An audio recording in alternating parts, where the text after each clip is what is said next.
You know, I usually don't arm wrestle, but I've seen so many of these women's videos where the women are arm wrestling wimpy, skinny guys with no muscle.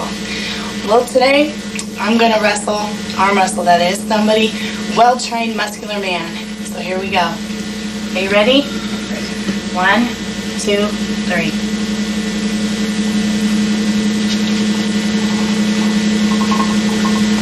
Now I'm gonna put him down.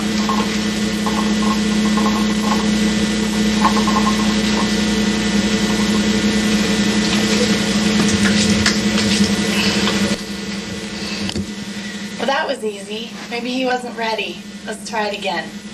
Tina Lockwood took the female bodybuilding industry by storm in a series of competitions from 1991 to 1995. She won the heavyweight and overall categories of the Jantana Amateur in 1994. The following year she went on to compete at the USA Championships but placed a disappointing 10th. This was to be her last competition in the sport. 3 years later in 1998 Tina graced the cover of Women's Physique World magazine, and this was to be the last the bodybuilding world would see of Tina. Even with gorgeous muscle shapes and the size maintained an appealing level of definition that enhanced her femininity. Maybe it wasn't as strong. She was one of the largest and most attractive female bodybuilders of all time. She did have great genes for size and shape. She would always say, "I have to thank my parents for giving me an extraordinary package of genetics." Tina also made the cover of Women's Physique World magazine in 1998 along with Chris Alexander and Sharon Marble. This was pretty much Tina's last appearance in the bodybuilding world. She also known as Muscle Goddess among her fans. Tina competed in 3 shows between 1991 and 1995. Her best performance was in 1994 in Jantana Amateur, NPC, overall winner. She did her schooling from Carpinteria Senior High School. She was a good athlete since her school days. She used to be a good swimmer in her school days. She was a really quick-witted and smart, when a guy from the peanut gallery stood up to proclaim, "I think all your muscles make you look like a man and unfeminine." To which she replied, "Do you think your lack of muscle makes you look like a woman?" I wanted to show you some feats of Her upper strength body and legs are well toned. but he ran away. They have a perfect symmetry and size combined with muscular stature. But she had to leave bodybuilding as sponsors were necessary for competitions. Unfortunately, none were prepared to sponsor without fringe benefits. Tina was honest and soft-spoken. Okay, well, let's try it again. She was also one of the coolest and sweetest people one could ever meet. Tina Lockwood personal life. You're really strong, Tina. As we have heard contradictory reports for years about Tina Lockwood, she either died or just left bodybuilding and expected a new life. She left bodybuilding generally because of the negative consideration and scurrilous remarks. She didn't like being viewed as an object. I don't know how much more I can Another take. story about Tina's life. After leaving bodybuilding, she moved to Philadelphia with her boyfriend. And last time she was seen sitting behind a counter in a gym at Philadelphia. So strong. She got involved with Ed Winnick of Mass Muscle. Come on, CJ. While at her place in NJ, she had done private wrestling sessions for some time. However, she gave it all up later. It is speculated that she left as her parents found out and objected. Some say that she was married off to a pro football player. You tuckered me out. And for privacy, she adopted her spouse's surname. That's good. Let's try Tina one more had set. once confessed that she disliked men touching her and that in 2 years of college, she was never asked for a date. This was perhaps because she was more muscular and bigger than the rest of the guys. But the fact remained that Tina then moved to Philadelphia with her boyfriend post-bodybuilding. Surprisingly, once at the gym when she was sitting behind a counter, people mistook her for Ed Winnick of Mass Muscle. In 1998, Tina went on to make the cover of Women's Physique World magazine with Sharon Marble and Chris Alexander.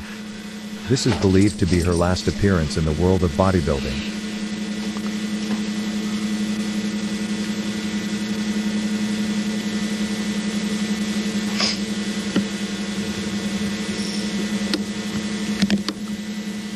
Well, now I think it's time for a little calf work. A little help from CJ.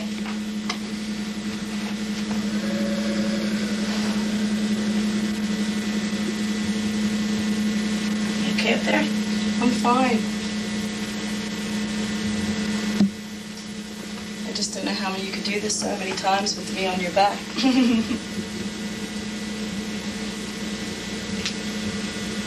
Actually, it is kind of easy. Maybe I should just go one leg.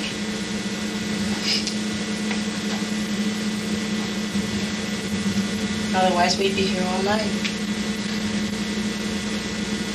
I guess I just don't weigh enough. I have to feed you.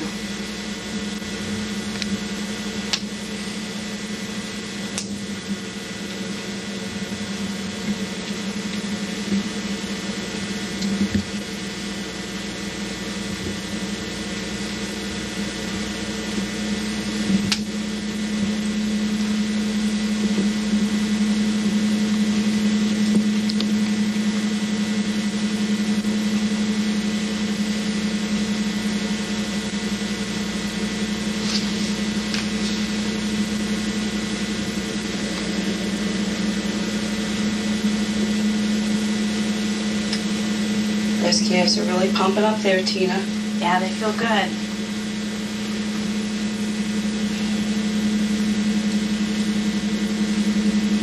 Are you doing one leg or two legs? Two. Someday I'll be able to get my calves as big as yours. That feels good.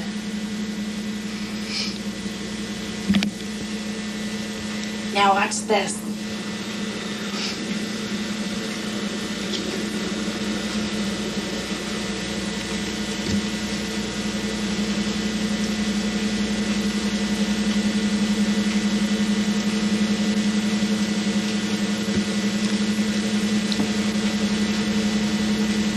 Hip there? Yep.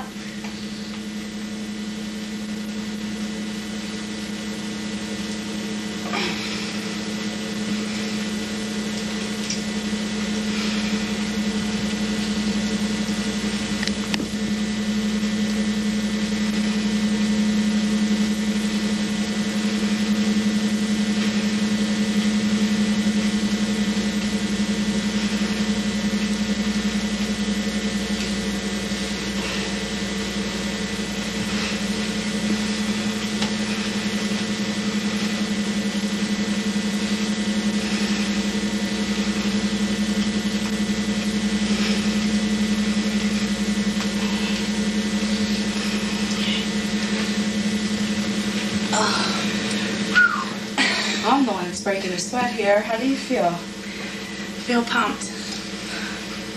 You look pumped.